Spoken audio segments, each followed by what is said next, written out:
Good morning, Softball America. It is a Q&A day, Wednesday, March 18th.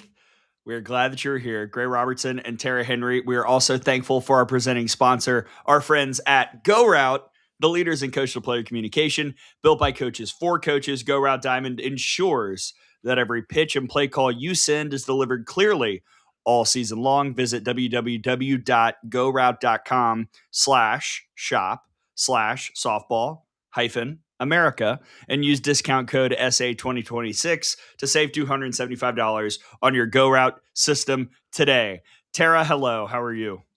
Good morning. I'm good. And good morning to everybody that is joining us live. Please let us know where you are tuning in from. I'm excited for our Q&A this week, Gray, because there were a lot of questions that were asked the last couple days, but even more excited for our guest that's joining us. Questions about what? What do you mean?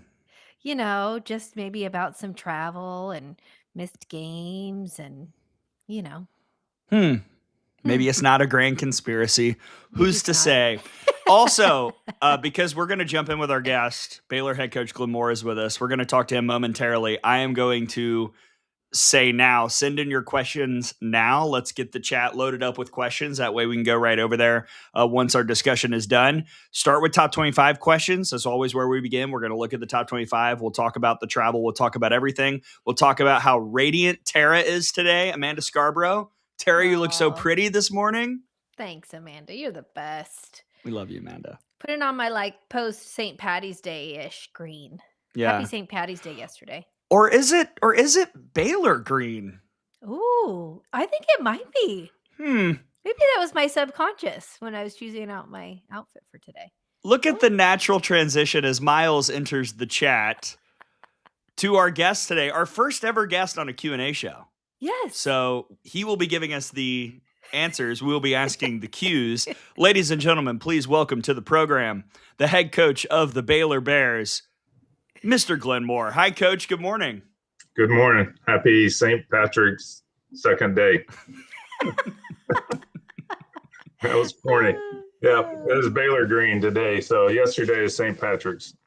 Thanks for having me. Absolutely. Or Coach, thank you so much for joining us. I know you were going to join us on a Monday morning, and I want to start there after an incredible weekend in Orlando. What happened and transpired for travel for you on Sunday that you couldn't make it here on Monday?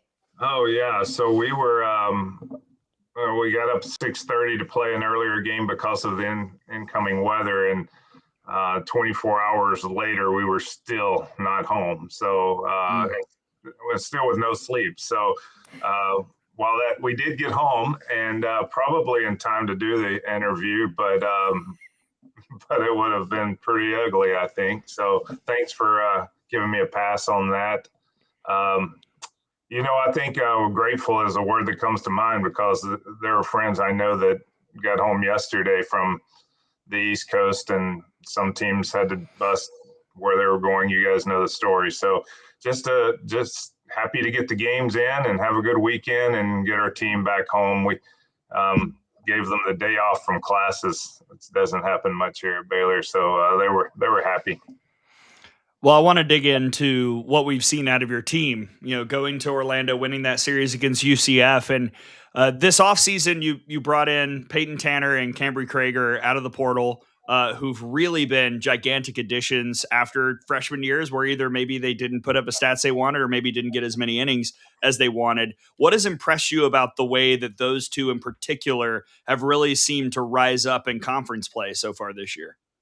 Yeah, well, we really needed some help in that area. The returners were all injured last year, and then of course we thought we were in 25 going to have, I thought, the best team I'd ever put on a field, and softball gods didn't see it that way with the injuries we had. So we had to recover with some help, and we went after two that we thought were very good, that were on great pitching, great teams, and great pitching staffs. That was just really, not going to see a whole lot of daylight with the ones ahead of them. And I've got a pretty good pitching coach here in Coach Newman, and she's known for developing, those that maybe are yet to perform, or either maybe knock some rust off of them. And that's exactly what's happened. So, it's every weekend they get better. They're hungry. That's what I like about them, is they're hungry. They want to pitch, and that's why they wanted to move, so that they could have a better opportunity. Not disgruntled with their situations, I don't think, but just needed, other than not pitching. And Coach Moore, you kind of alluded to your 2025 squad, and you graduated your largest senior class this past year, and this fall we're really getting back into coaching. You touched on the pitching staff, but what has that been like for you, just developing these athletes from graduating a large senior class? Yeah, well, going back to that, we had 11 seniors. I've never had that many. And I don't know that that's going to be that uncommon in the future, with people just trying to load up as much as they can each year from the portal and, live year to year. The attrition factor of losing 5 and gaining 5 is something of the past right now. But we were disappointed in the outcome because of injuries and because of transfers out. We lost a couple of pitchers that left us at the last minute, and Daria Orm, one of the top arms in the country, was never recovered from an injury. So we were down to really Lily Walker, who had to, bear the bulk of the pitching for us. And well, I thought we had a great team. In fact, I thought it was the best team I'd ever put on a field. You've got to have pitching, and you got to have pitching depth, as we all know. So that was our focus moving into this year. And we're a very young team this year, 18 freshmen and sophomores on the team. And started out, I thought, what little hair I have is going to pull it all out. Just a lot of roller coaster practices, but at the same time, I had an eager bunch, high spirited, great freshman class with talent coming in, and started seeing them improve and buy into what we were doing. Culture's great, and the locker room's great. The kids love to practice. I love to play. And when I started seeing the improvement, I thought, we might be a little better this year than I thought we were going to. Well, and confidence has to be sky high, because you lose game 1 against UCF and you come back and pretty resoundingly win games 2 and 3. What does that kind of momentum set up for the rest of the year? Because you'd been close in a lot of games against, ranked teams, good teams this year, but being able to seal the deal as resoundingly as you did this past weekend, how much confidence is kind of coursing through the locker room right now? Yeah, definitely feeling better about ourselves, more confidence, as you said. But, there's some leadership on this team that I didn't foresee coming in. And they had some team meetings over after the first loss to UCF. And we knew going in, honestly, if we could take one from the team that took 2 of 3 from Oklahoma State and Stillwater, and had beaten some really good teams, pitching staffs, ERA is very low. We knew if we could knock them off once down there, it would probably be a successful weekend for us. But after game 1, I think the girls felt we needed to think more highly of ourselves and expectations go a little higher. Had some team meetings, and from what I heard, were very positive and decided to come out and just go for it. And did a great job of executing a great offensive game plan with that Coach Jonathan had put together, and pitchers threw really well. We played pretty good defense. We broke down a little bit on Friday, and we thought if we polished that up a little bit, we'd have had a chance to win the first game. But I think it's the confidence is much better. Obviously, we're facing some couple of weeks of really tough competition as well. It doesn't get easier; it gets harder. But I really am pleased with the way the girls are responding and feeling like they belong now. And Coach Moore, you mentioned the offense a little bit, led by Brooklyn Carter, 400 average, but Amber Tobin, she's got 5 home runs, 25 RBIs. I think for me, one of the most exciting things about your offense is you like to run, but I'm seeing a lot of extra base hits up and down the lineup. What have you seen from your offense this far? So yeah, you named the 2 big leaders there. Leah Kren's another one that has been really big for us, adding a lot of power. She's a line drive hitter that's got big time home run power, but launch angle a little bit needs some adjusting because she hits so many balls to the fence. But some upperclassmen there leading, but we also have some younger ones like Kagan Marshall that's coming up with big hits and big home runs, and Olivia Bittner is a freshman that I think is going to be big for us down the road. Faith Piper is one that filled in for what I thought was the best second baseman in the country last year in Presley Pylon.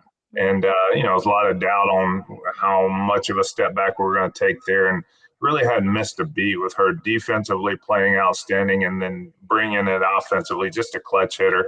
So I just really think, we have a little more speed than we've had in the last couple of years. I'm a speedaholic. I love speed, but when we went to taking more of the slap out of the game because of rule changes, we've kind of tried to adjust a little bit, and the power numbers didn't really follow us as quickly as we wanted, and we're seeing that come back around now. I've got to ask you about the Big 12 because I feel like through 2 weekends of conference play, we have seen chaos reign. I mean, we have seen sweeps and surprise road series wins across the board. And it seems like there is just a lot of muddledness in the conference right now. As a team who just picked up a road series win, who's in a pretty good position very early in the conference standings, how much do you feel that opportunity to maybe take advantage of what's going on around the league and kind of make a charge? Oh, I love it. I think it's exactly what we expected when we brought in Arizona and Arizona State, BYU, and you name it. UCF is a really great program. The parity in this conference is unbelievable. I think it's going to be a long time before you iron out what it's going to look like in the end, and that's fun. Was dominated so long by Oklahoma, and everybody else fighting for number 2, and truthfully, and now it's a lot of things can happen, and Texas Tech, of course, is on the top, but then you go Arizona, who we play next in the conference, and for us, and take one in Lubbock from them. So it's just a fun time to be in the Big 12 and knowing that anybody can beat anybody on any weekend. And Coach, last one for me. I want to ask you about your upcoming week. You'll home and home with Texas. What did you say to your team to prepare them for the Longhorns?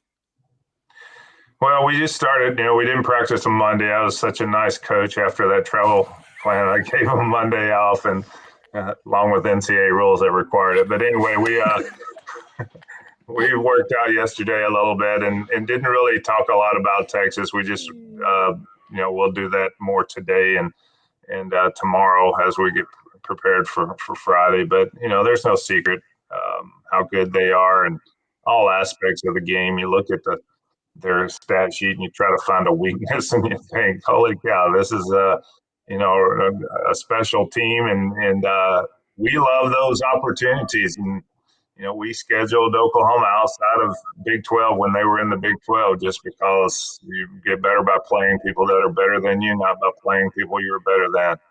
And it's a great opportunity. The games have been sold out since before the season started. At least here, I'm sure it is there too. I think they're selling everything out there. So just an opportunity to drive 90 miles south and play down there on Friday, and they come back here, and it's great for softball in the state.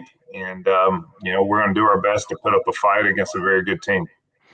Well, Coach, we can't wait to watch, and we're glad that we could hear a little bit more about the Baylor Bears and their awesome start to the season here on Good Morning Softball America. The Q&A show, I hope we asked good Qs. You certainly provided good A's today, and we thank you for coming on. Thanks for joining us. Always a pleasure. Appreciate what you guys do. That is Glenn Moore. Thanks, Coach. Baylor. I'll tell you what. When I was filling out my top 25 ballot, and I was thinking about 20 through 25, and I thought, all right, like let me dig a little deeper into Baylor. Have I missed something? Turns out I had not really any bad losses on the ledger, and a really good performance against UCF this past weekend.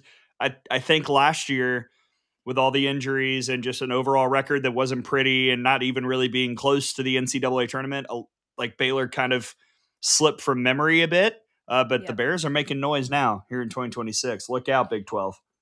Yeah, absolutely. And even just on the road, Gray. I don't think people understand how difficult it is to take a series on the road. And we're seeing that in the Big 12. So I just want to thank Coach Moore for joining us. And you heard his travel issues, and people were just getting home, I think, last night or today from Orlando. So yeah, I'm just glad everybody's safe and home. And what a weekend for Baylor.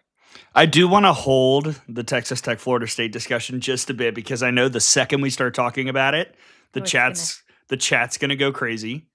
So I'm going to answer it. Let's go top 25 first. Okay. And answer some of the questions already there. Our new top 25 came out on Monday. Here's the top 10.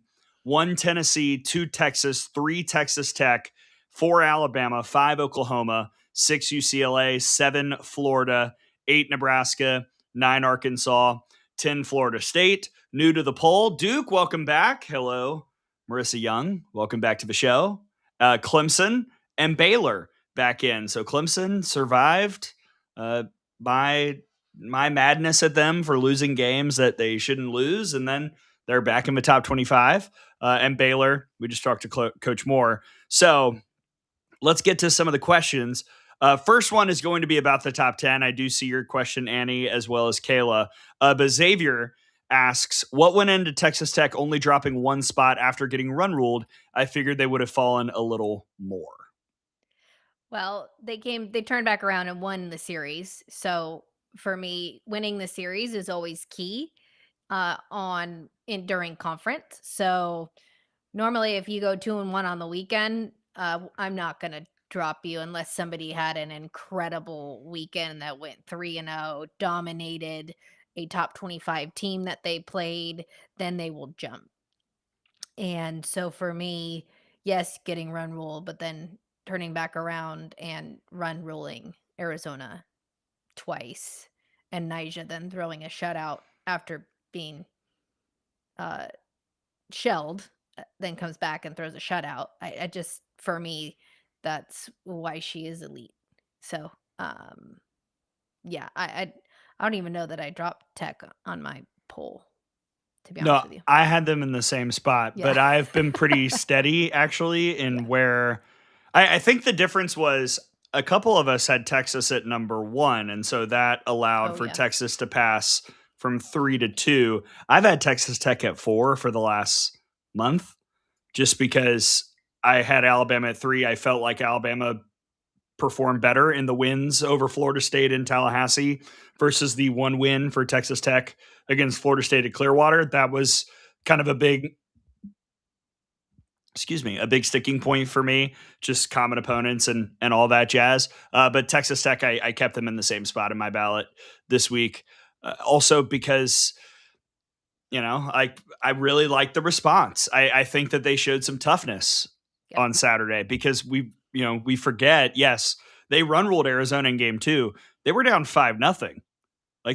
They were staring a series loss at home in the face, and they punched back big time. So that was pretty impressive to me. And I think that Texas Tech is appropriately ranked in our ballot. Would I keep Texas Tech at 2? No, I wouldn't. I don't think that makes sense. I think Texas and Tennessee are 1 and 2 in some order right now. But Texas Tech only dropping a spot, I think, makes a lot of sense, because, again, this isn't a power ranking. This is a full body of work ranking. Power rankings are on the site. I'm almost done with the SEC one. I believe Big 12 and ACC are up right now. Brady wrote those. So if Texas Tech were to, drop a spot there, but that wouldn't make sense, because number 2 would probably be Arizona, who they just beat 2 out of 3. So either way, let's see. Thanks for your question, Xavier. Yes. Xavier? Thanks for your question. It's my pickleball guy. Oh, yeah. My boy. Annie, why is LSU still ranked? Well, first off, Annie, I hope you had a good birthday. It was yesterday, happy right? birthday, Annie. Is it today or yesterday for Annie? St. Patty's Day and Annie's birthday? Wow. What a great day. Her question makes sense to me. Why is LSU still ranked? Tara, what is your answer? I just was bringing up my ballot to see. I think I had LSU at exactly 25. Yes. So for me, I think when you take a look at the talent up and down the roster, winning the last game on Monday for Texas A&M helped a little bit. We turned our ballots in before then, so it didn't actually matter for my ballot, to be honest with you. But they've got tools, they've got pitching, they've got an offense.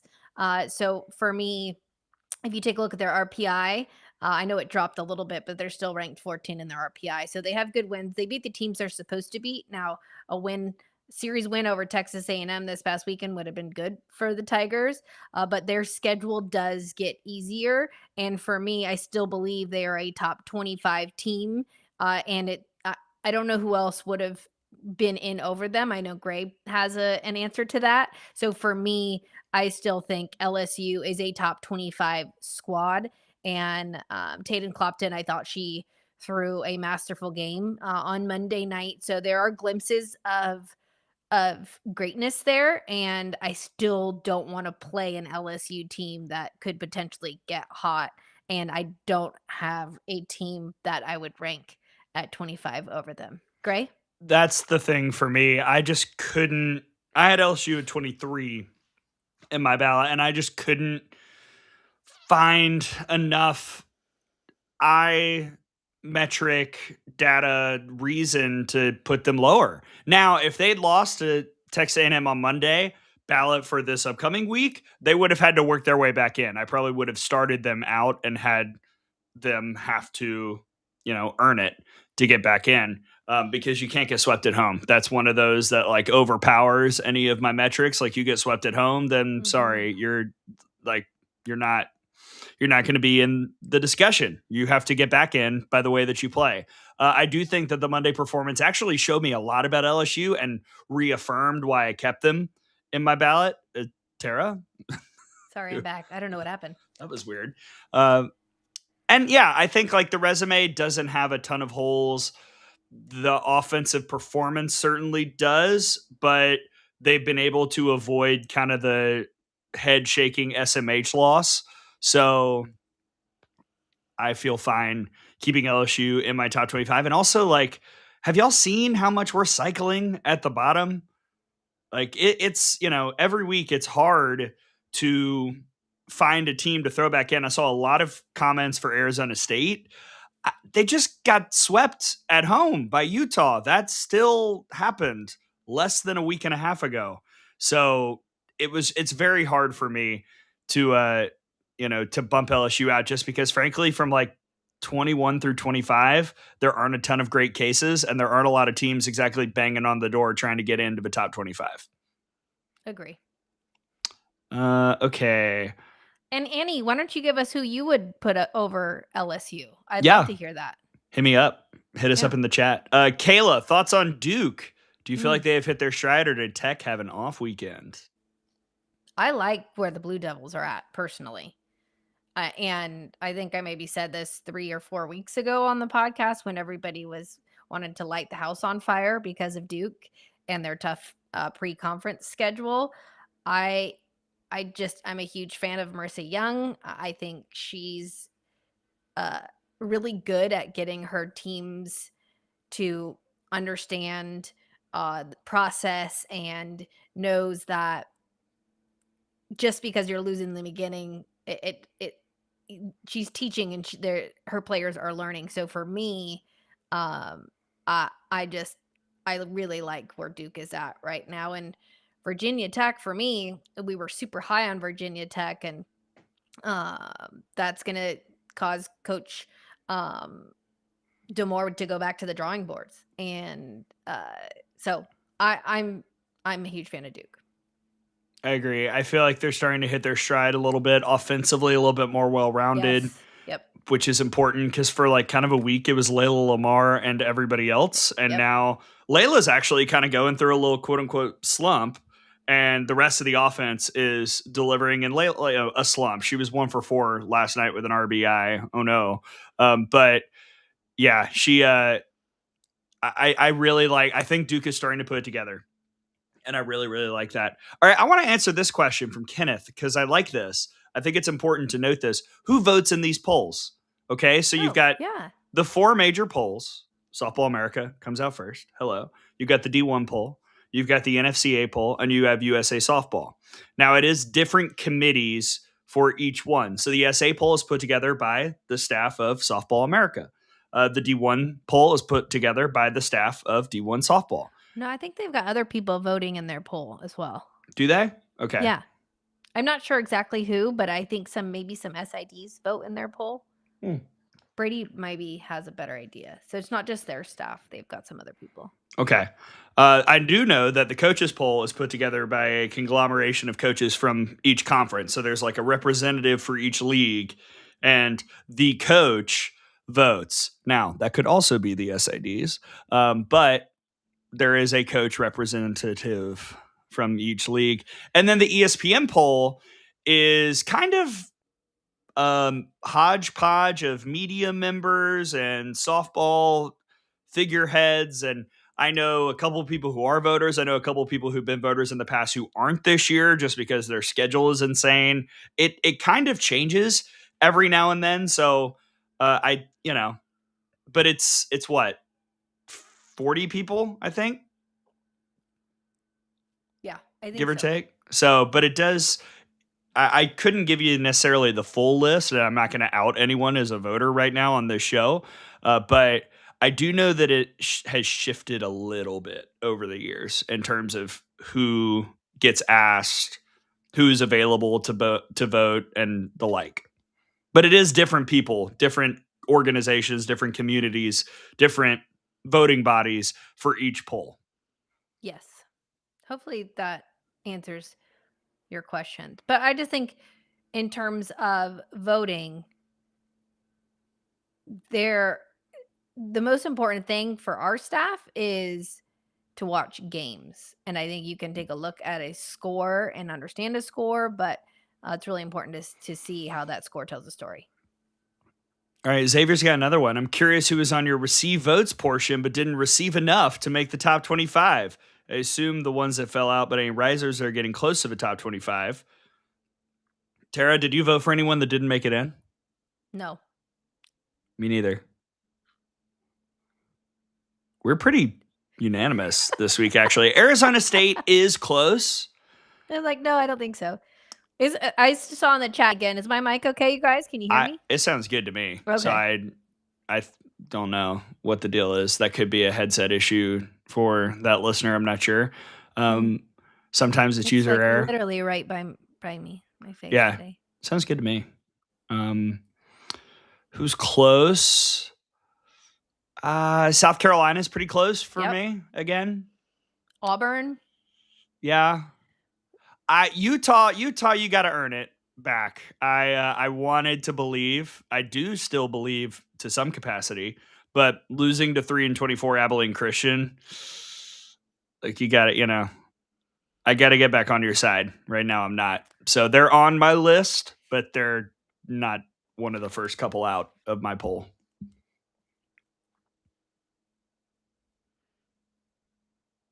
Maybe he just turned his microphone up.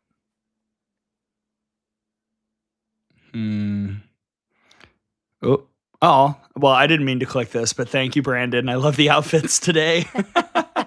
I meant to click this. Does the committee take into account? I'm going to wear this green shirt more often. I think it's killing. Thank you. Does the committee take into account all the polls or make up their own? The polls are not on the team sheet. So, Kenneth, when the committee is seeding things, they've got KPI, they've got RPI, they've got DSR, but those are mathematically... should we talk about them? We can. Those are mathematically I've got a whole sheet. based formulas, on not all opinion. Of those things. What do you want to say about DSR? What is it? Ooh.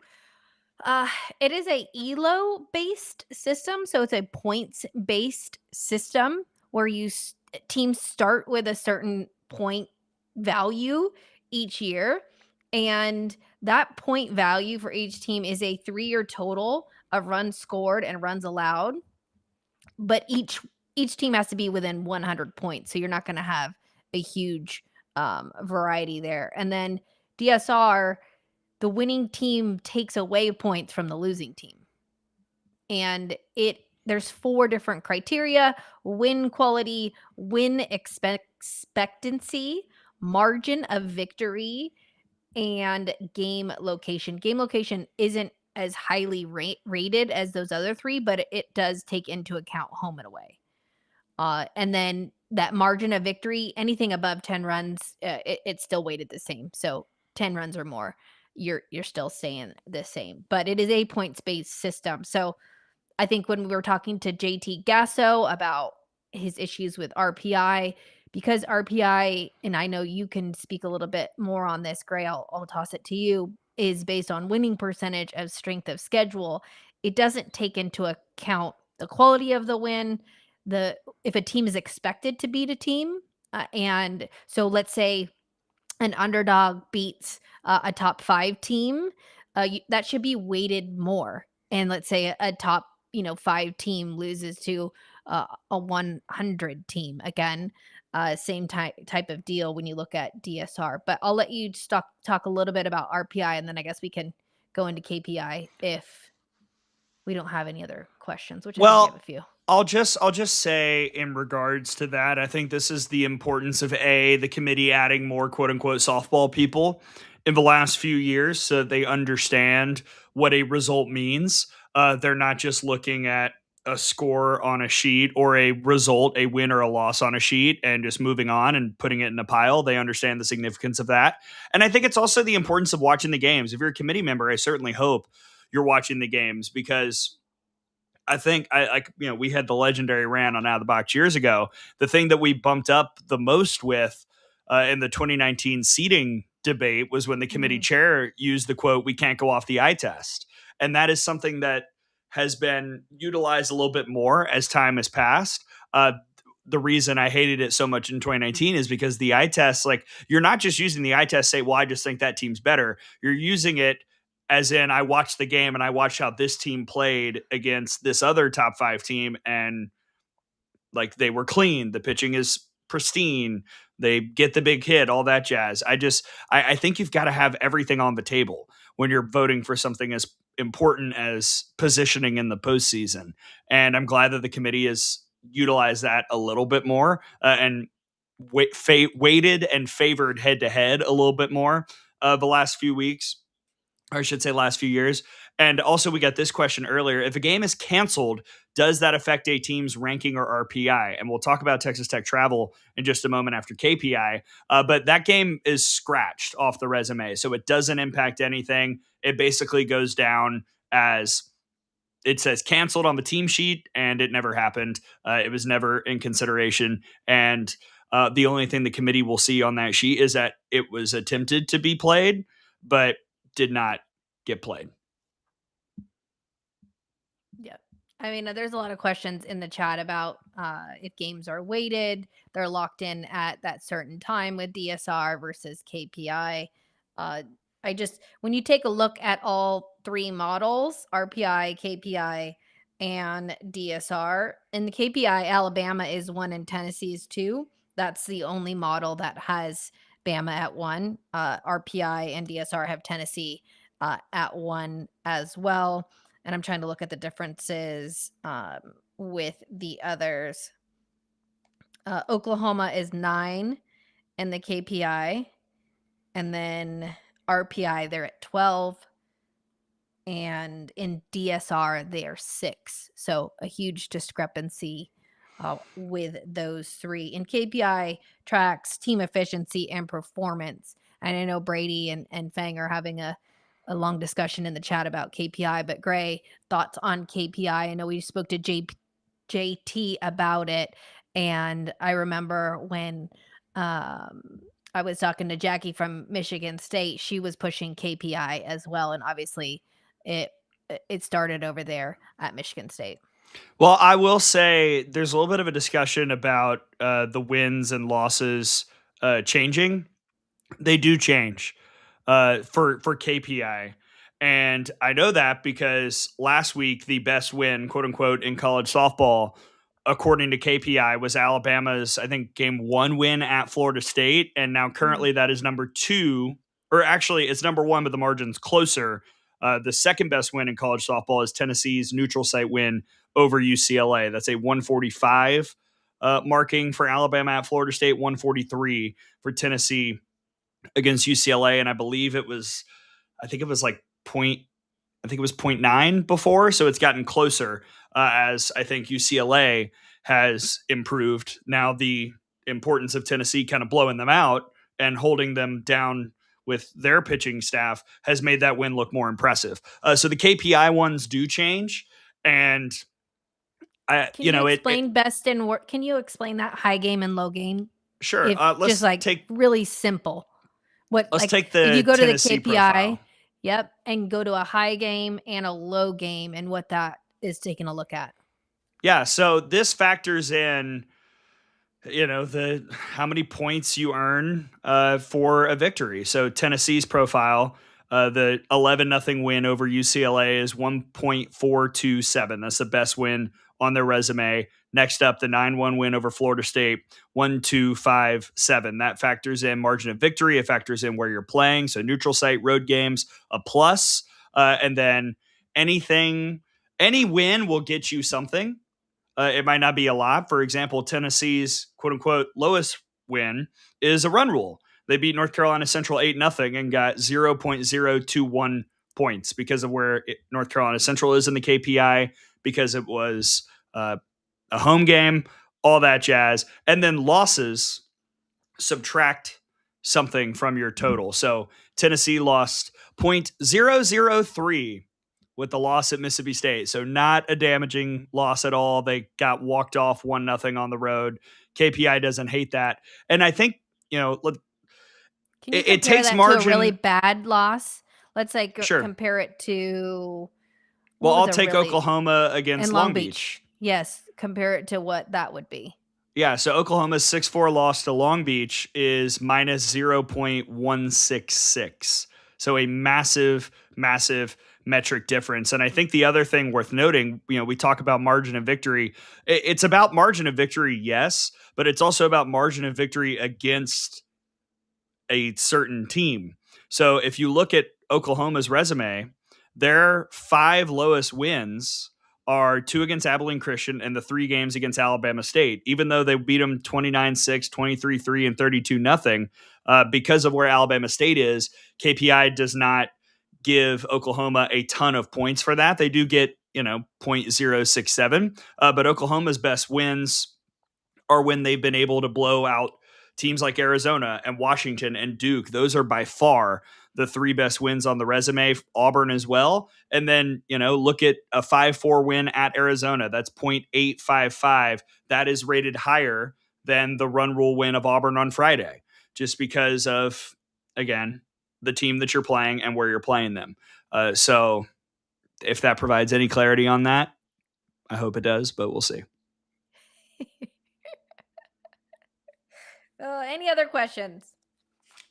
RPI, KPI, DSR. Also, I don't know if you watched the women's selection show for basketball. The committee member did say observable component was the reason UConn got the number 1 seed over UCLA. So I test that. I mean, I don't know if it's going to translate over to our committee in softball, but the eye test was used to give UConn the 1 seed over UCLA. Marty's been on this train for a little bit. Paralysis by analysis. See, here's the thing. We are analysts.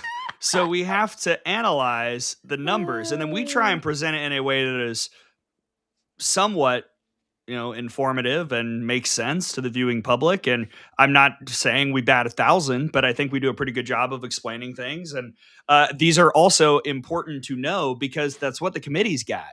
Now, do I think sometimes the committee focuses too much on a certain metric when they're seating? 100%. 100%.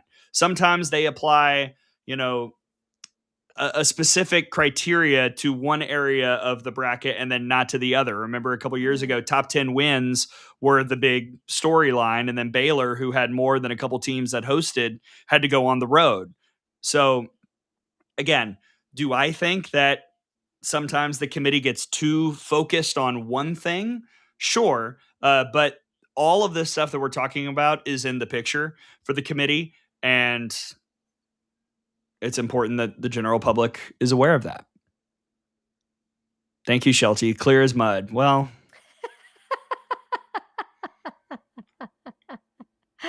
Oh my goodness. That's a all good right. question, Dawson. Well, before we get there, we got it. We've waited 40 minutes. Do you want to talk about I thought travel? we should end with that because You I want- think it's good. Yeah. Okay. Well, we Don't you got to do think? the lineup too. Oh, okay. Go on. No, let's answer a couple questions and then. Yeah, let's answer the people's questions. Okay, this is a Q&A show after all. Yeah. Like maybe they don't want to talk about travel. Dawson, who has the best pitching rotation in the SEC? Tennessee. I agree with that. It's close though. I think top two are pretty clear. Who are your top two? I think it'd be Tennessee and then Alabama and then Texas right behind. Ooh, I'm taking Texas. I mean, I know. Ooh. I know. Okay. Mhm. I'm still a little wary. Like, wary is not the right word, but Texas threw 3 arms in a game to run rule of Ole Miss, and I kind of would have liked to have seen them stick with either Hannah Wells or Sitlali or whatever and get more. I did like the way that Sitlali threw last week in their week 1 sweep. But I mean, I think that that's the top 3. I would power rank Alabama ahead of Texas right now because I think their 1 and 2 are better than Texas's 1 and 2 at the moment. And I think Tennessee, even in a series where they lost a game for the first time this year, I think we saw how good that pitching staff is with Pickens back, and Marjeka was awesome on Friday. Tennessee 1, Alabama 2, Texas 3 for me. Yeah. And that's, I mean, Tennessee, they have a .83 ERA. What's Bama's 8.9? I think at this point. But no, those are what I'm looking at too. But also in terms of pitching staffs, not even in the SEC, obviously we can talk about Texas Tech, Nebraska, and those two for me in our top 10 have pretty good pitching staffs. Cheyenne. Hi, Cheyenne. Good morning, Cheyenne. We didn't get adjectives today, so. Oh, maybe she's not, rough day. Morning. To Annie's question, game 2 this weekend made me iffy about pitching behind Brisky for Bama. I think I need to see it if that happens again, because a lot of what happened to Moten was like her start. Arkansas really only had 1 hard hit ball. A lot of it was Alabama errors, putting it, bloops over the second baseman's head, just finding spots, not necessarily getting pounded. Now, when she came back in, Arkansas really started to tee off on Moten, but I kind of need to see if that happens again in a conference series before I really start to be concerned about that, because otherwise the evidence on Vic Moten at Florida State, against Georgia Tech, like against a lot of the best teams she's faced, has been that she's the real deal. But we'll see. I don't know. It was the first time that she's been shelled, and we'll see how she responds to that, because she's going to get a start this weekend at Missouri. Well, I also think grade 2, especially when you have freshman pitchers, people are starting to get some more data on them. So I think as we get closer into SEC play, so it's just tougher, right? Like there is a surprise element when you first start the season, and then you get into SEC play. And again, it's different game planning for a series, so just a weekend series with a game a day, than it is for 5 teams on the weekend with different opponents. So I think we'll see a little bit of that heading into the middle and tail end of SEC play. Yeah, and for freshman pitchers in particular, it is going to be about learning that hard lesson of you can't get away with the mistakes anymore. Not in SEC play, certainly, because I think what was striking about the Moten performance on Saturday, and Tal and I talked about this on the TV side, there would be certain pitches in certain at bats where you would look at it and be like, "There you go, like that's the Vic Moten that we've seen for most of the year." The spin was tight. The jump was there on the rise ball, the electricity. And then in that same at bat, there will be a mistake that was plated. And guess what an SEC offense is going to do? Bye bye. Like just tomahawk it. And that's what Arkansas was doing very well, capitalizing on mistakes. And if you're a freshman pitcher in the SEC, you got to understand that you got to cut the mistakes. And if you can't cut them to zero, you got to minimize them or make sure that the mistakes are to the backstop, bowled in, way outside, even on the opposite side of the batter on the inner half. That's where your mistakes have to be, because if your mistake is over the plate in the SEC, you're getting crushed. Just don't bowling ball roll it in to the batter. You could hit him. Some more questions, then we'll get to. Can I address a thing that's been mentioned a couple times in the chat? Just yeah. Okay. Oh. This Bama bias. I'm gonna go to Texas Tech. Oh no. I just want to say like Alabama's good. So you're gonna hear positive things out of my mouth and out of Tara's mouth about Alabama this year. That's how it goes. Like they're a team that can win the SEC and win the national championship, I think. And I don't think it's biased to talk about that possibility. I don't know. What do you think, Tara? Like, am I crazy talking good about Alabama this year?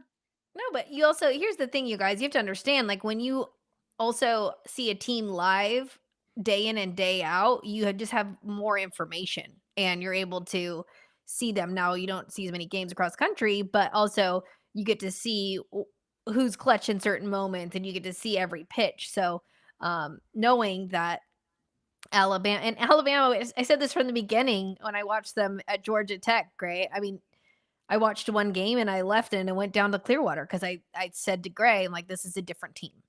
When your offense and the swings up and down the lineup look different, you've got 3 viable pitchers in the circle, and Vic Moten can do this and throws the ball pretty darn hard.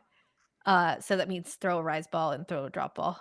And it's just going vertical and being able to do that. It is something that is obviously does well in our sport. So I don't know if it's an bias, but yeah, Alabama's a good team. Thank you, Deuce is Wild. We see what we see. And to quote the great Al Pacino, my eyes see the entire Alabama-Arkansas series, because that's an Oscars joke, because I was on the call for all 3. So I've got a pretty good idea about how that series went, even though I still can't explain some portions of the 4th inning. But what I enjoy, y'all need to come by the booth at some point if you're ever at Rhodes when Kaylee Tao and I are doing games. Because you need to see the amount of box scores and tabs with games being streamed that we have up during the game that we're calling. It's a little insane, and I'm surprised our bosses don't get mad at us. But we are keeping track of everything. And typically I'll be like, hey, Taylor Troutman just walked off Tennessee. Can we find a clip and show it on the air? And that's what happens. Also, a quick shout out to the Elton John glasses from Ron Brown. Ooh, thank you. Thank you. Everyone loves your glasses. They've got like that lilac tint. And you guys, when I go outside in the sun, they get darker. So they're transitioned, just because having to deal with regular glasses and sunglasses for me was just too much. So we just do it all in one. I was just thinking about getting another pair today. Maybe some gold ones. What do you guys think about that? Let me know. Okay. Let's go to travel. I agree, because we have seen, and then we'll get into the lineup this weekend. We have seen kind of the worst of social media, softball Twitter, pop out here. Like, it's really been troubling what has happened. So tonight was supposed to be a really fun extravaganza of the sport. It was going to be Texas Tech at Florida State. It was supposed to be Kevin and Amanda on the ACC network. It, like, you want to talk about a banger? You know what happens when Kevin and Amanda are together on a broadcast? weird games or walk-offs. And I was really excited to watch it. We should have gotten a little bit of warning because Texas Tech was supposed to play Stetson on Tuesday, and that game was canceled. And then a little bit later on, we discover that Texas Tech, Florida State was canceled as well because of travel issues. I think it's interesting that Texas Tech tweeted something and then deleted it. Florida State tweeted something and then Texas Tech tweeted something again later. So I wonder if like they tweeted out and then there was like a, hey, wait, maybe. Oh, wait, no, we can't. But Tara, you've been on the train because there seems to be a narrative circulating on social media that Texas Tech is dodging Florida State. I'll talk about the metric implications of that, which is redonkulous. But what did you find out as you heard about this? As someone who's presently on the East Coast. Yeah. Well, just so everybody knows, the weather has caused significant delays. We had Coach Glenn Moore on the top of the show, top of the hour. You heard they were stuck in Orlando, where Texas Tech was trying to fly into at one point. And so sometimes there are weather delays. And I want everyone to think about this. Like, if you're traveling by yourself and there's a weather delay, you can pretty much probably get on another flight. Yeah. If you're traveling with a family of 5, you can probably do it, but it's going to be a little bit more difficult to get seats on another flight. If you're traveling with a party of 30 plus, probably, it's going to be difficult for you to get on another flight with that amount of people, number one. And everyone else is trying to get on flights that have been canceled. Right. Not only are there government shutdowns and TSA and weather, all of the above. So then there was a narrative about, oh, well, why don't they just charter? What week is it, Gray? I believe the madness has begun, and more on that in a minute. Like, we got basketball, y'all. I hope you filled out your brackets. I have. Arizona is my pick. Lauren, that's for you. I got Arizona winning it all.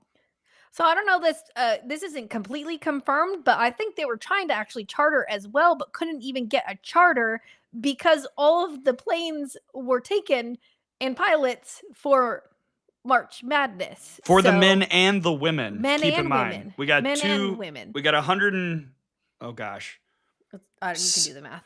136 teams getting around. Is this my math right? 68 plus 68. 136. Okay, sorry, keep going. It. Yeah. No. So that is talking about travel logistics.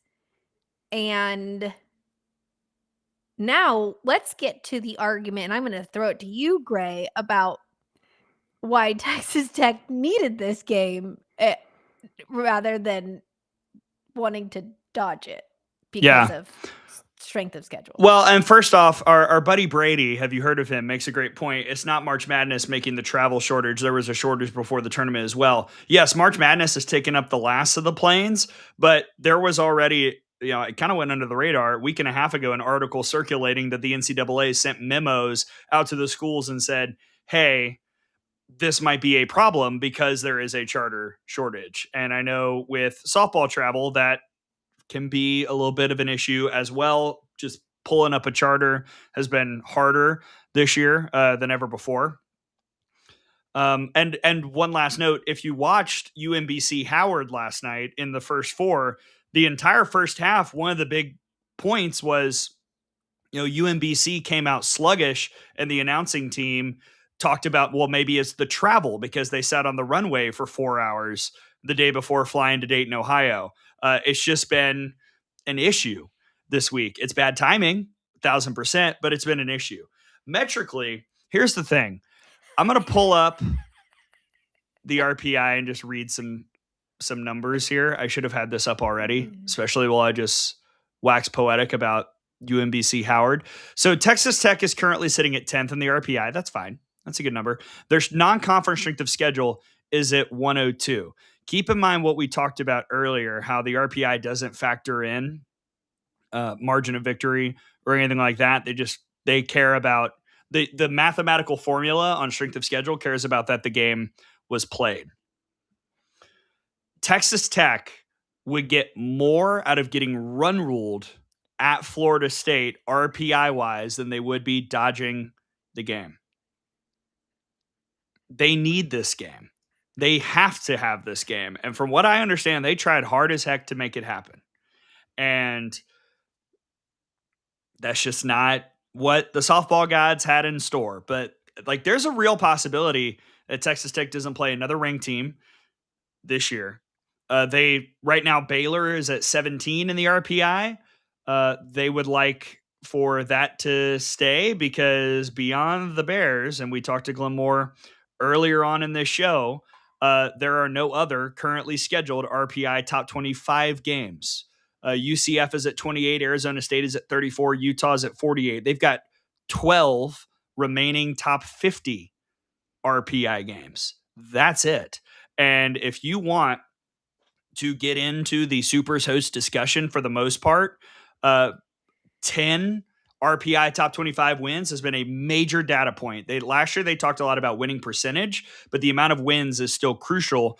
And it's very, very common for teams who only have single digits, even if the RPI is good, to get the short end of the stick by the committee. And the best case scenario as it stands right now for Texas Tech is 7, unless somebody else moves up. So this is very damaging. And now if you're Texas Tech, you've actually got more pressure put on you because this means you really can't mess around. You cannot drop a game in Big 12 play that you shouldn't. You really need to just kind of demolish everybody to get the other metrics, KPI and DSR, on your side, because I'm not sure how they're able to get RPI to a place where I think that they will be safe to host a super this year. Yeah. Plain and simple, everybody. It is going to come down to what Fang has just said multiple times in the chat. It's going to come down to the eye test for Texas Tech because they just don't have enough quad 1 wins. And it's just a fact. And they're not going to really have the opportunity to get those wins. So just tough. Yeah, and I thought it was very odd, especially from fan bases not involved in the game. A lot of the Tech is scared to play Florida State. Come on. Like, no, they're not. They have a million I saw a couple people say they're trying to protect their ranking. Florida State. They played Florida State early in the year, sat behind the plate and watched the game. Protect the ranking? The ranking doesn't matter. Like, that's not factored into seeding. I don't know if anybody noticed they were, upset about their slate at Clearwater and at the Mary Nutter. It's hard for Tech to pick up top 25 games. The same thing happens to OU, Gray. This is the softball world policing itself. It's tough when you're on top. It's tough to schedule games. Happened to Texas. I just think teams, this is the only way that a team that has taken multiple All-Americans via the transfer portal for them to not be able to host. This is the only way. So for me, the narrative around this is just wild. A couple people in the chat as well are saying, hey, maybe OU will play Texas Tech. It's not that easy because you only have a certain number of open days. You heard Coach Moore crack a joke about it, but the NCAA does designate that you have an off day during the week, which precludes you potentially from playing on a Monday or a Tuesday. How coaches utilize which day is the off day is up to their judgment. It's based on the game schedule. If you've got Saturday, Sunday, Monday, your off day is probably Tuesday. If you're on the weekend, your off day is probably Monday. And also 56 is your maximum number of games. I'm not sure how many OU has on the schedule, if they're one off or right at 56. But it's very, very hard to suddenly schedule a game. Kenneth just said it, in the middle of a season or the tail end of a season, maybe early doors in a year, you can look at what you've got. If you've got a cancellation and you can say, hey, in a month, do you want to make it a doubleheader instead of one game? That's possible. But it's not the drop of a hat. Like, it's not an easy thing to just suddenly schedule a game, and some schools don't have an open spot. Like you can't play 57 games. You have to play 56. So if you have 56 on your schedule, that's the end of that. I love that the chat is lobbying for a Texas Tech Oklahoma State game. I love this. The chat's going for Cowgirls versus the Red Raiders. That could be potentially doable. Hey, Oklahoma State and Florida did pull that off a couple years ago. They were just around and they were like, hey, shall we? Let's gather together. Kenny and Timmy. They don't play in conference.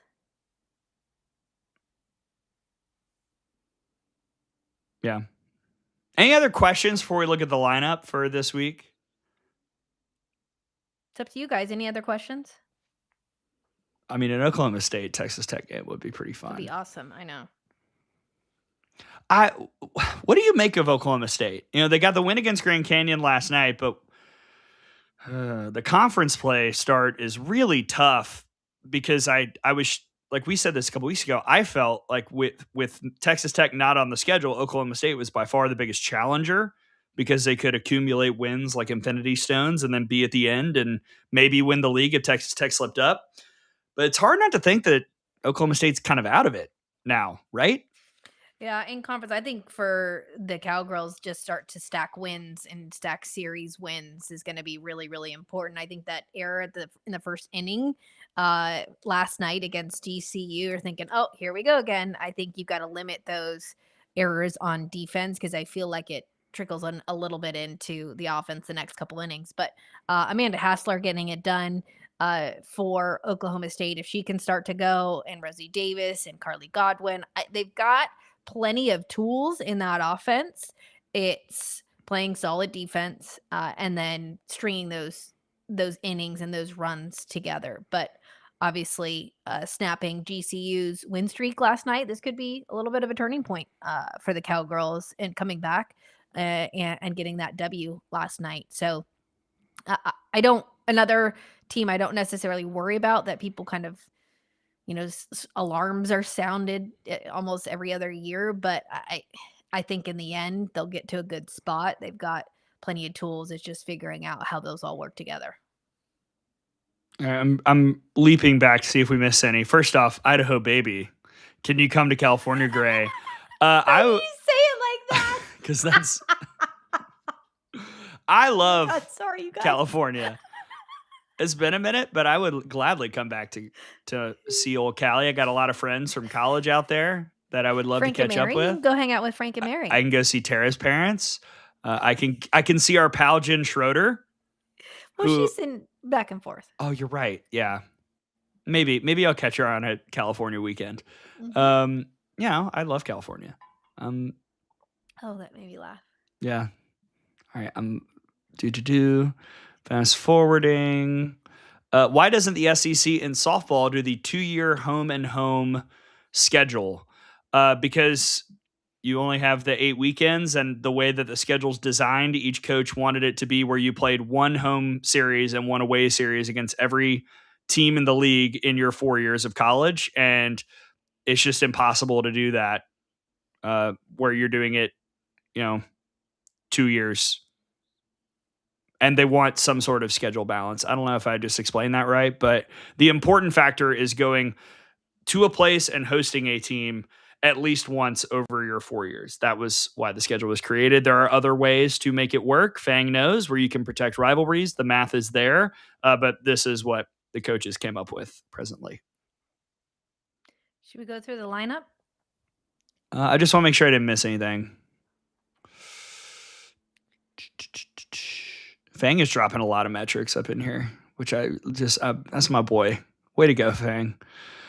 Florida offense or Tennessee pitching? Okay. Ooh. All right, this will be number 1 on Gray's lineup because I'm going to start doing it, I'm going to do my special thing. Number 1 on my lineup, the best matchup of the weekend is Florida hosting Tennessee. What's your answer to this question, Tara? I'm going to take Tennessee's pitching. What about you? I think it's a split this weekend because we got to think about it being in Gainesville. And I don't know. Tennessee threw really well in Starkville though, but I think the Florida offense is better than Mississippi State's. I don't know. Mm-hmm.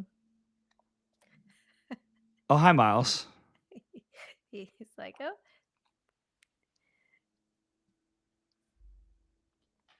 He would like to be a part of the show, apparently. Oh boy, a lot of questions came in at the very end.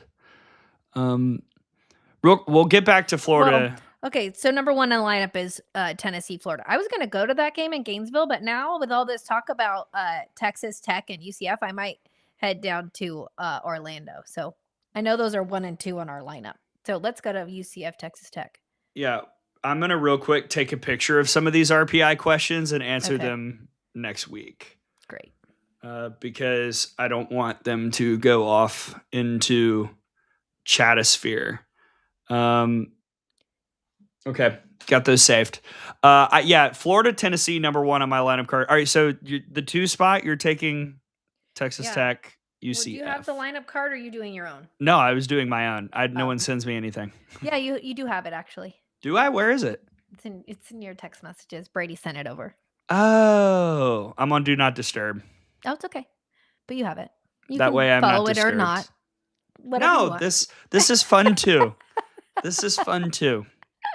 Sometimes I like that you make up your own lineup. No, Texas Tech at UCF.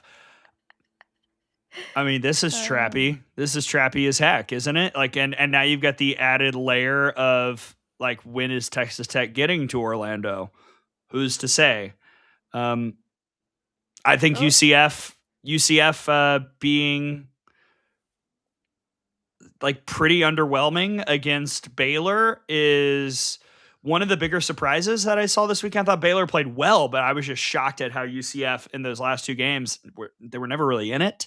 And you wonder, were they looking ahead to Texas Tech? It's possible, but we'll see. I don't know. Nice test for the Red Raiders on the road this weekend against a UCF team that is capable, but are they consistent? Yeah, and one... It was a good quote. It was good. And just listening to Coach Cindy Ball Malone in one of her in-game interviews, she just like the team was in a little bit of a funk, right? And I just pushed that comment up from Brady on here. I know I just kind of flashed it up here, but I think if you guys have any questions, you could head on over to the discussion board, the dugout, over on 3.com/softball, and head over to the dugout. We can answer some questions over there if you have questions. But again, I agree with you, Gray. Were they looking ahead? Maybe. I think this will be an important series for both sides, like we just talked about. Yeah. Third on the lineup card is a battle of the Bulldogs. Bark, bark, bark. Mississippi State at Georgia. Georgia's just been chilling. Yeah. No games last weekend. They got Georgia Tech tonight, and then they have Mississippi State this weekend. This is like the perfect time for them not to play because they got to get Ass and Fisher healthy. They got to get everybody back to 100%. Are they there? We'll see. Mississippi State, even though they lost the series to Tennessee, I thought played pretty outstanding. And Peja Gould is that girl. And I kind of don't know what's going to happen in this series. But if Mississippi State goes on the road and wins 2 out of 3 or sweeps, we're looking at a legit top 8 national seed contender in Starkville.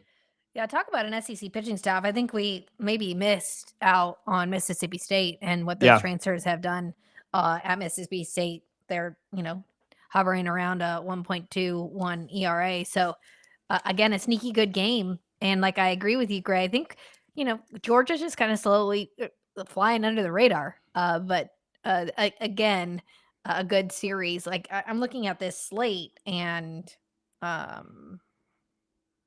I mean, who are you going with, Georgia or Mississippi State? I think I'm going with Mississippi State. Ooh. I just feel like I know more right now about them. In Athens, you're going with. Yeah, and you know what's interesting? I got some fun spreadsheets from a pal of ours. Georgia at home, since from 2021 to now, has not been as potent as you would think. They're under 500 in conference play at home. I mean, this is just a theory of mine, and I don't know if there's any backing to it. When they put in the new facility out in left field, I don't know if the wind is blocked and the ball doesn't carry as much, but I mean, I don't know. It's beautiful, and the facility is beautiful. There's a part of me that thinks it's blocked some of the, I don't know, wind. That's not based on anything, you guys. I also really liked the trees. The facility is incredible and it's beautiful. The facility is stunning. Yes, it is. It's beautiful. Yeah. I don't know. I'm still toiling. My official pick will be on the Out of the Box podcast, which we're recording later today. But my gut reaction is Mississippi State, 2 out of 3. But I don't know. It's definitely going to be I'm taking Georgia. 2-1. I know that this is a little bit out on a limb, but I'm going to take the Dogs. You're going to take the Bulldogs? Yeah. Clever. Yeah. Because they're both the Bulldogs. Do you get it? Okay. I said dogs, not Bulldogs. I said dogs. They're also both dogs. You're not helping. See, everybody misses the trees. You know what? I don't miss the trees because I didn't like the radio booth being coated in pollen every day. As an allergy boy, not my favorite. Now, were they aesthetically pleasing? Yes, I did like them. Beautiful. That for me, that backdrop, and then I also think Washington has an incredible view as well. I'm just saying I don't want to live my whole life claret and clear. Sometimes I just want it to be a non-medicated clear sinus situation. Yeah. Pollen season is here. And I'm suffering, but Number it's fine. 4 on the we'll lineup. all get through it. Tara's like, stop talking about pollen. Baylor at Texas, but also Texas at Baylor. You talked about it. It's a home and home this weekend. Game 1 is in Austin. Game 2 is in Waco. All right, Baylor. Welcome to the, hey, we're a Big 12 team. We just got ranked. Let's try and stay in the poll position because the last couple weeks we've put in Big 12 teams into the top 25. And we have been greeted with applause, and then the next weekend has not gone well.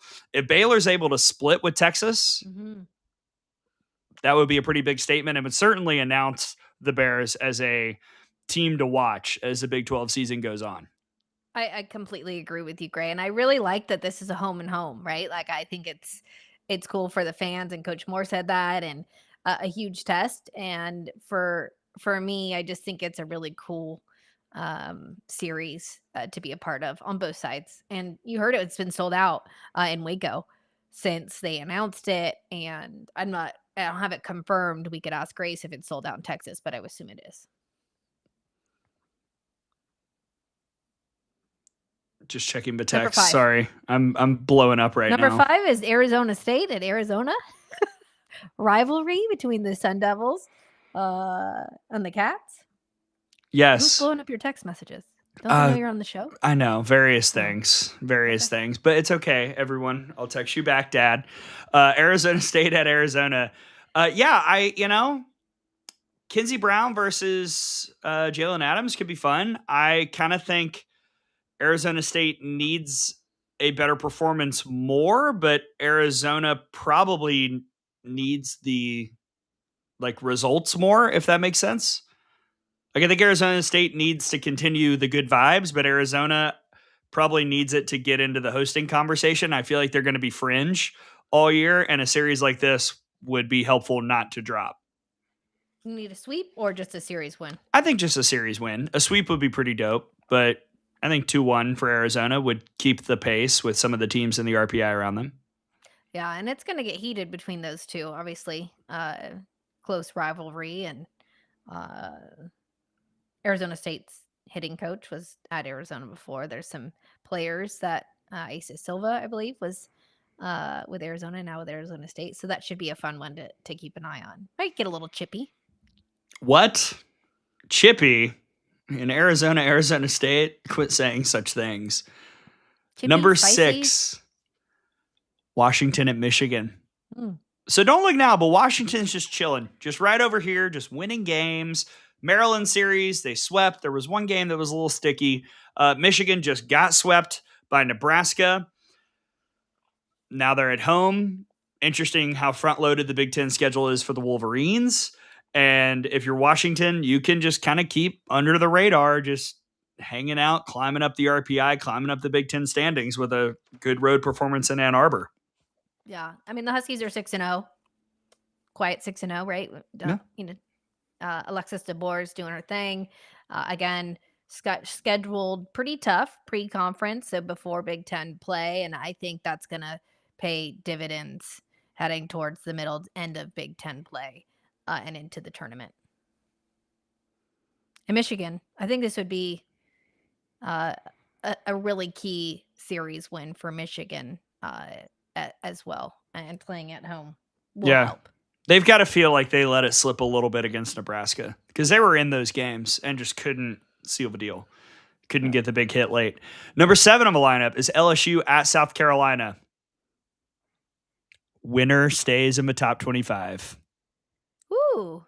I don't know. That might be the case. It might not be. But wait, I thought South Carolina wasn't in our top 25. They get back in. Yeah. If South Carolina wins series, I'll put them in. If LSU wins series, they get to stay. Yeah. I like King of the Hill. I don't know. I mean, LSU needs this for the vibes. Must win. South Carolina needs it for the vibes. Like somebody needs to feel good about themselves going into late March. I mean, these are back-to-back weekends for the LSU Tigers for must wins against Texas A&M and now against South Carolina. I think, this is an important game, and it's going to be something that the Tigers need to take a close look at. And then even South Carolina in the RPI, I mean, I don't know what they're at right now. I think they were 31. Give me 2 seconds. South Carolina is 31, correct? 31 in the RPI. So still felt probably okay, obviously, with the SEC schedule down the line, but would get solid wins here. All right, number 8 is Stanford at North Carolina. So what's up with the trees? We've talked so much trees here in this segment. Stanford just lost a series to Notre Dame. Yeah. Who'd really struggled this year. Ava Zachary, the Softball America Freshman Star of the Week. Mm-hmm. Syracuse has now lost series to Notre Dame and Louisville, who've been kind of on the roller coaster all year. And North Carolina has played maybe the wildest series of the year against Virginia. Mm-hmm. So what are we going to get this weekend? I mean, their offense, UNC's offense leads the ACC.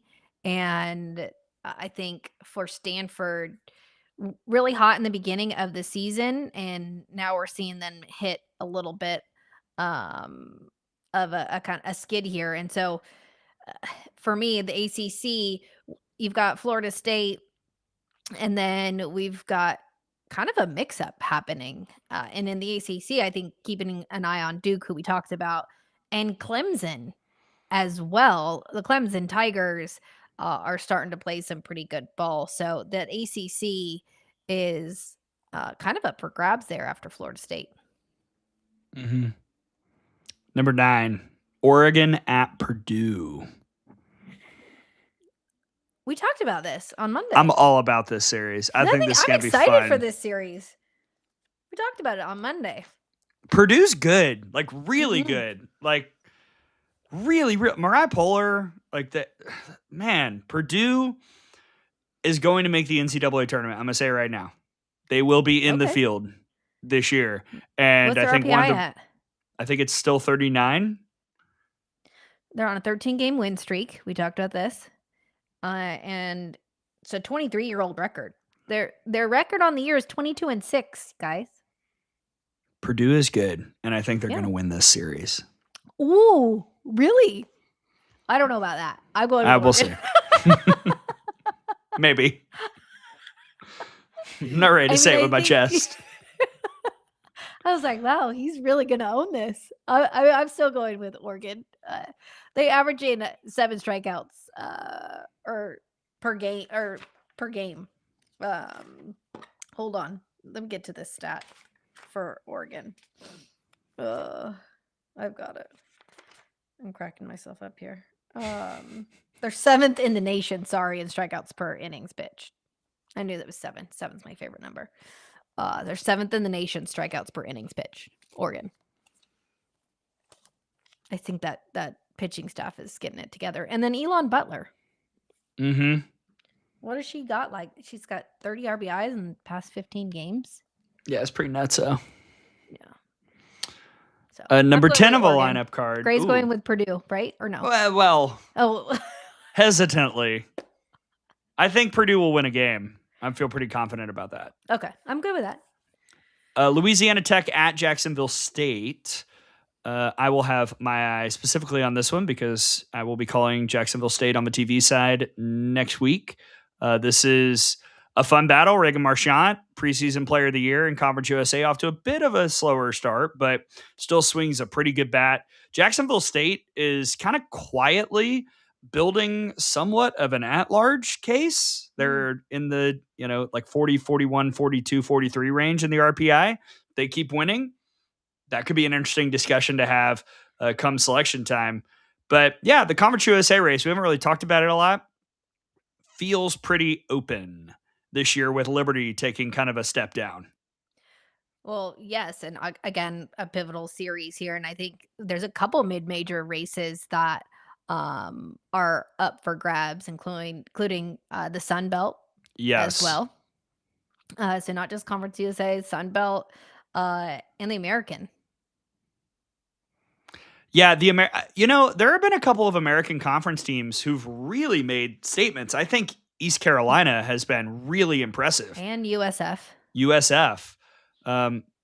Like we know FAU's good. Poor Charlotte, they're like limping along after facing FAU and USF to start conference play. Mm-hmm. But don't sleep on ECU. East Carolina, won that series against FAU this past weekend, and the Pirates have started to put it together a little bit. Yeah. And the Sun Belt race, shoot, I don't know. There are like 8 teams that could win that league. It's like a whole separate podcast.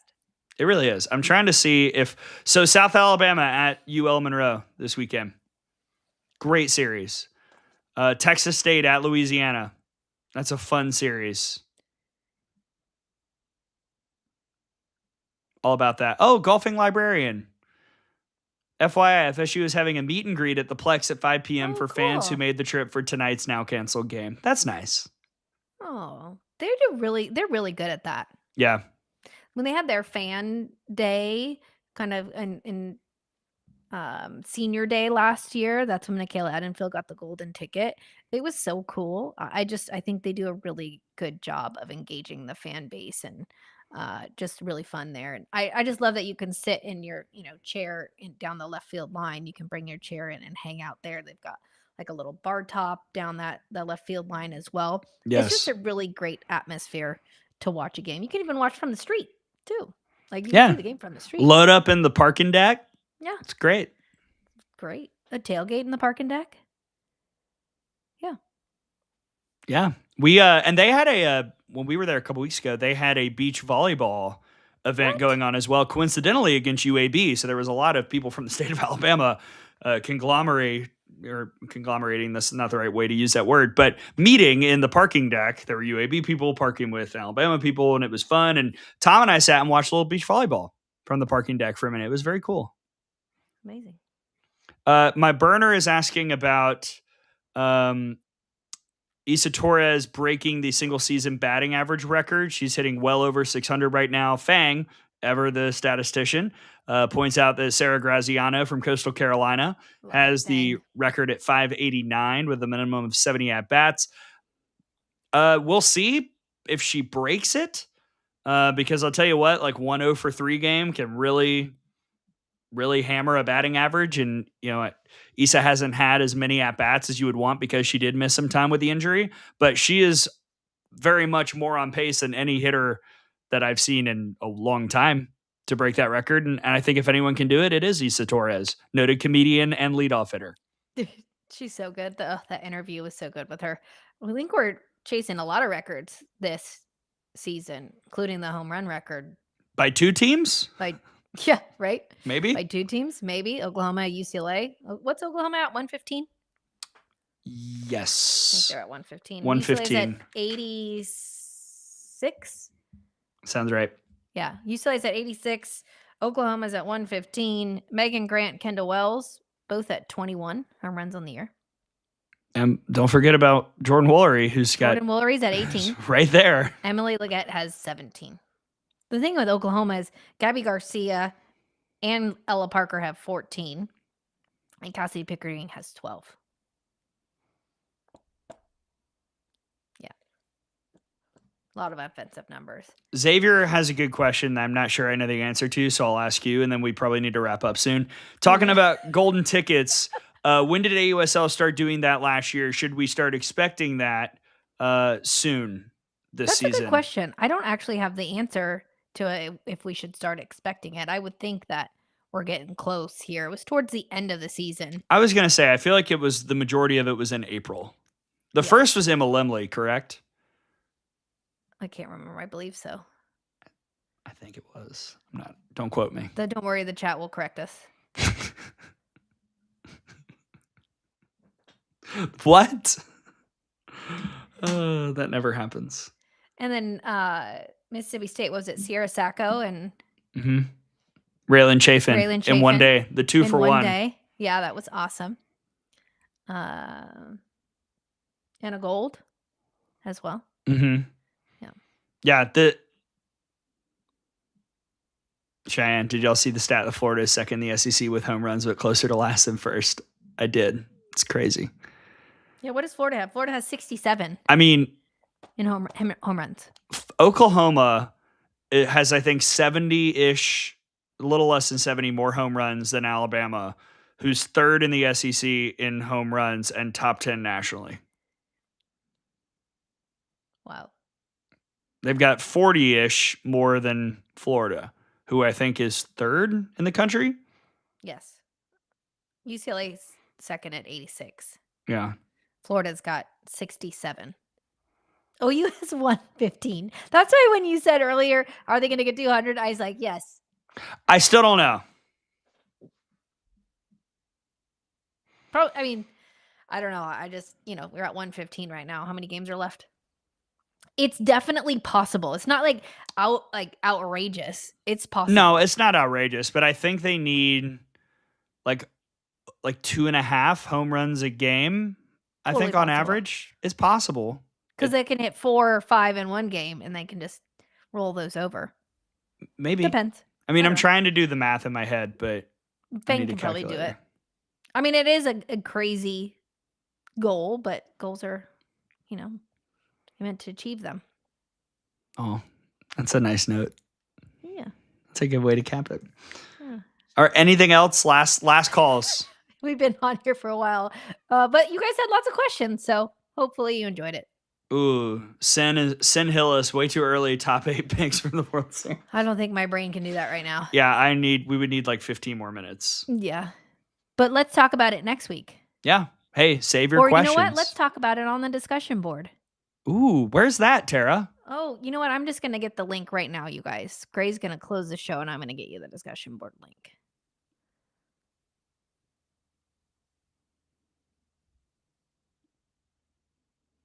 Because I don't know if Brady's on here. Xavier's all right, now I got to pull up a schedule while you're doing that. He's asked who has elite pitching ahead for Oklahoma, because you got Texas. What did he ask? He asked about the link. The elite pitching on the rest of OU's schedule. Ole Miss this weekend.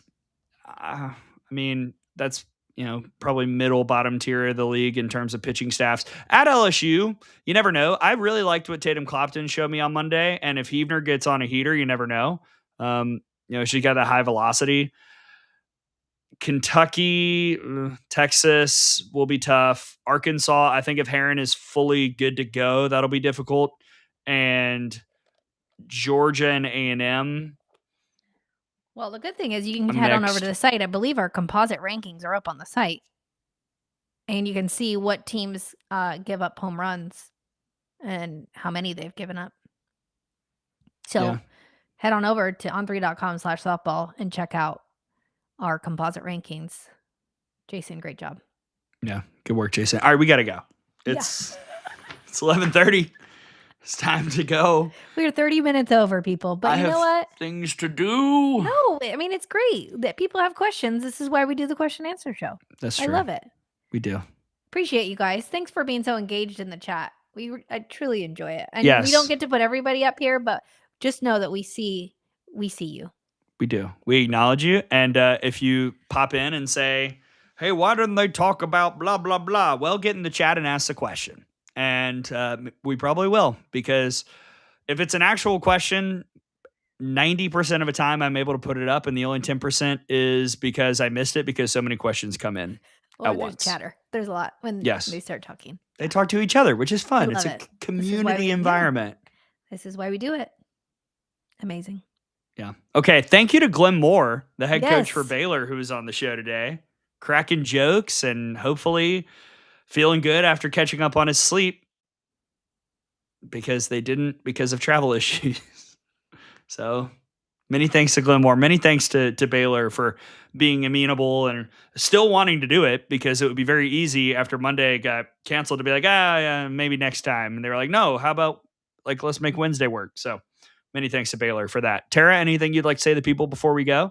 No, I mean, if you're on here, please make sure you like and subscribe to the page as well. So if you're watching this live, if you could give us a like, that would really help us out. Allows other people that aren't necessarily live to come and hopefully watch the show. And yeah, just want to thank Matt Roberts for the SID at Baylor for Glenn on, and thank each and every one of you for being here with us. Yeah, we're grateful. You. Many thanks to our friends at Go Route, presenting sponsor of Good Morning Softball America.